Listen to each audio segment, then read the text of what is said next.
idea of yours, to drive out of town for a picnic in your new car. Huh. Thanks for calling it a new car. Well, it's new to you anyway, even if it is a 1938 model. Oh, anyway, I figured we've earned an afternoon off.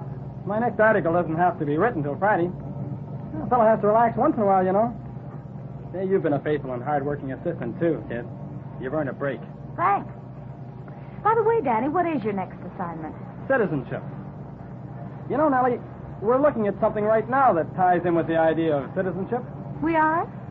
Personally, I was looking at the hats in that store window we just passed. No, I mean right here on this road.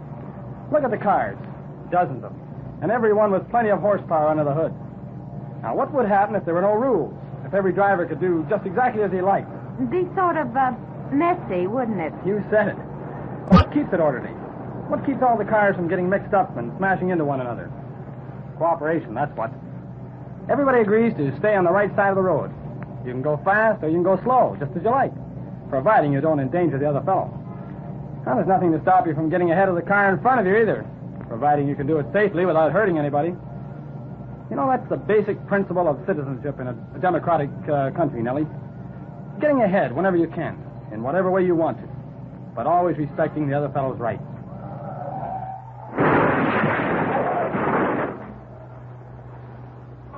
Danny, don't look now, but I think somebody bumped into you. Let's get out and look.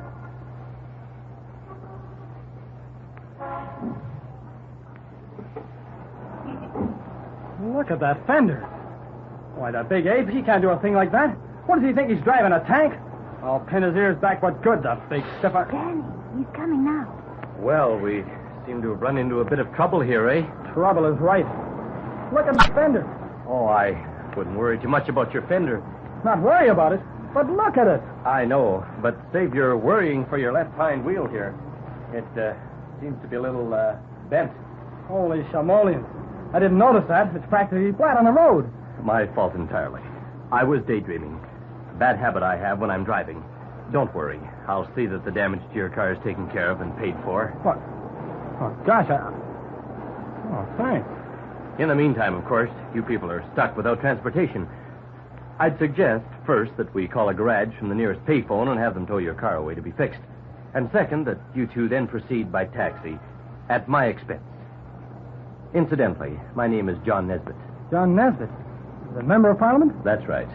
Well, I'm Danny Marsden, Mr. Nesbitt, reporter for the Mid-City Sentinel. I'm glad to meet you, Mr. Marsden. I've read all your articles. Very good stuff indeed. Oh, thank you. What are you speaking about this afternoon? Canadian citizenship. Well, I'll be darned. Is it a public meeting? Why, yes. Why? Oh, well, Mr. Nesbitt, if you'll just wait here a moment while I dash into that drugstore and call a tow truck, I'll be right back. You won't need to call a taxi. There's lots of room in your car for Nellie and me. And your audience this afternoon is going to be increased by 2.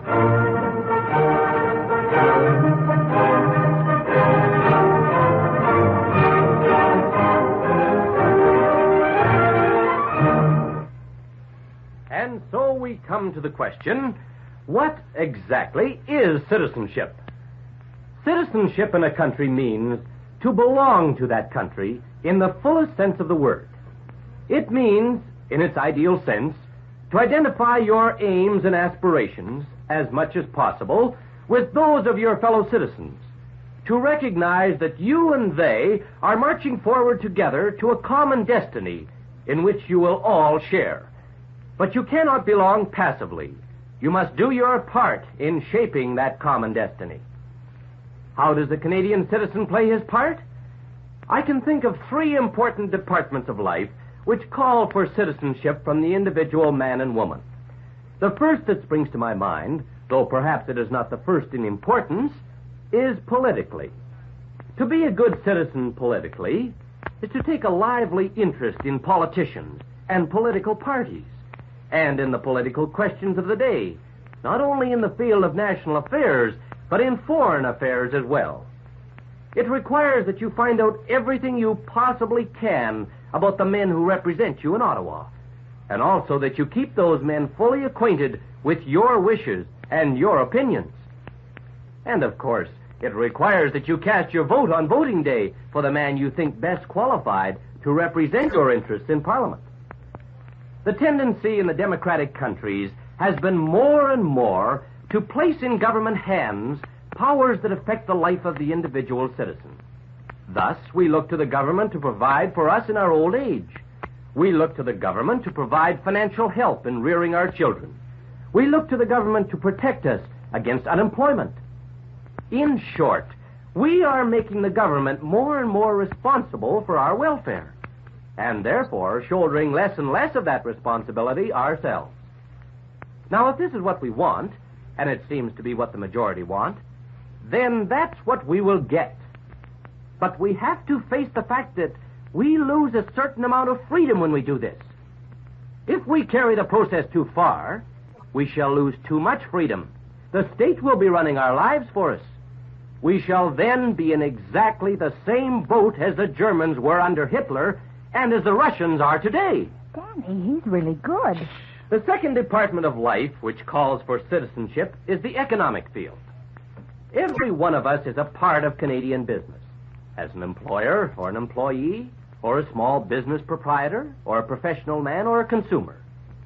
Now, the Canadian economy can be improved. Everything ever created by the hands of man can be improved. But a conscientious citizen of Canada will do nothing to undermine our economic setup. While he works to advance himself, and Canada's economy gives him every opportunity to do that, he will never seek his own advantage at the expense of someone else.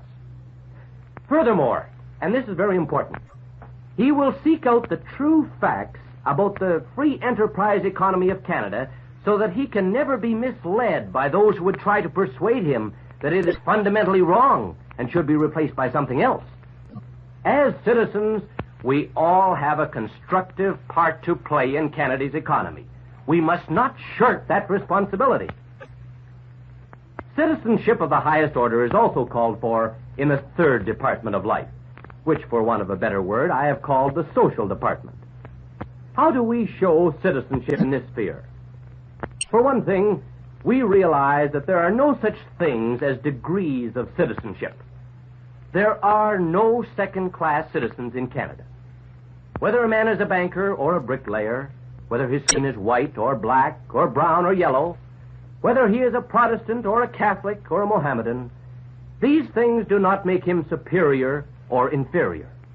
He is as much entitled as you are to be treated as a human being, to be accorded the protection of Canadian law, and to enjoy all the rights of Canadian citizenship. As a Canadian citizen, you have a stake in Canadian democracy. You cannot expect to enjoy the good things of citizenship without working for them. Nor can you expect to keep the freedom you now have and the high standard of living that is now yours without working incessantly at this business of being a good citizen. Not so very long ago, Canadian citizenship, which had long been an established thing in fact, became an established thing in law when the Citizenship Act was passed. But you must always remember one thing. No matter how many acts it passes, the government cannot make you into a Canadian citizen. Only you can do that.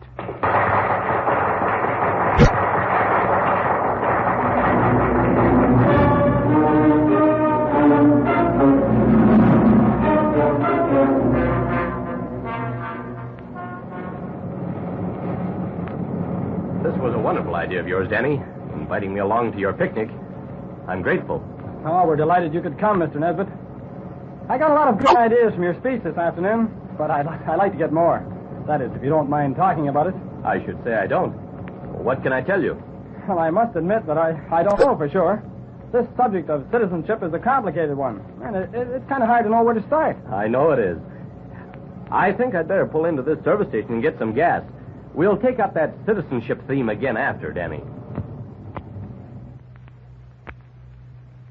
How many?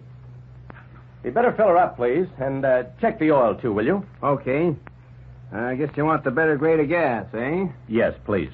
Costs you 40 cents a gallon. I know. Too darn much for gasoline. Well, you probably think I'm crazy talking like that when I'm selling the stuff. But what the heck? Ridiculous prices are ridiculous prices is what I say. You do, eh? I sure do, Bud. The filling station business ain't what it used to be. All on account of ridiculous prices for gasoline. You know whose fault it is that gasoline prices are so high? I'll bet. The government's, that's whose. Surprised you, eh? Thought I'd say the oil companies, didn't you? Well, it's the government. Taxes, taxes, taxes. They pile taxes onto gasoline till the price gets where it's ridiculous. Well, why don't you do something about it? You kidding? What can anybody do about the government? The politicians run it to suit themselves. But ordinary people elect the politicians to office. That's it exactly, mister. Come election day, you got a choice between 2, maybe 3 politicians, and they're all alike. What chance have you got? Join a political party. Get together with some other fellows who feel the same way as you do, and put up your own candidate for office. Anybody in Canada can do that. Didn't you know that? Well, I guess I didn't know that, but holy cow, I ain't got time to go sashaying around putting up candidates for the government. Running this here garage is a full-time job, mister. You believe me. Well, I guess I better get busy and fill up the gas tank.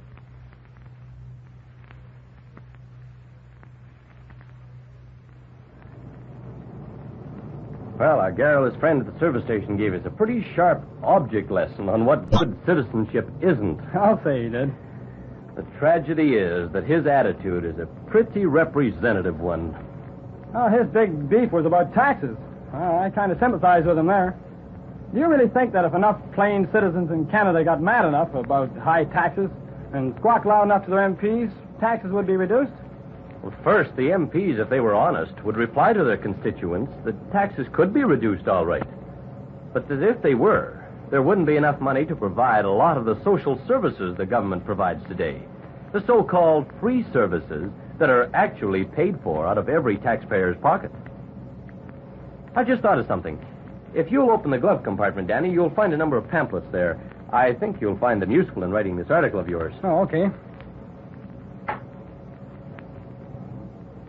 Well, these look pretty good. Say, I like this paragraph. Hey, Nelly, listen to this. Recently, some 5,000 high school students in 5 different communities of Ontario were asked what they understood by the word democracy.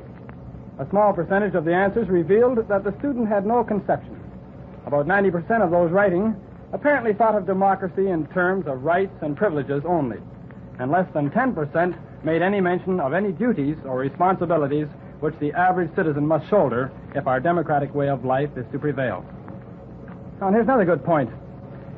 In Canada, letters to the newspapers come chiefly from persons who hold extreme views on economic and religious questions, and this makes many people unwilling to write their share of public letters. In England, on the contrary, all the best papers contain a constant stream of correspondence from the most responsible people in the country. Yes, it's a pity more people, and especially more intelligent people, don't write to the papers. Now, here's a sentence from the Canadian Chamber of Commerce's booklet on national affairs committees. Better government is not hard to get. You just help yourself. The citizens themselves must want it enough to make the necessary effort to get it. That's the problem in a nutshell, Danny. Now, you know, Mr. Nesbitt, I've learned a great deal from you today. I learned a lot from listening to your speech, and I learned a lot from our conversation, too. But probably the most valuable lesson I've had has come from seeing a good citizen in action.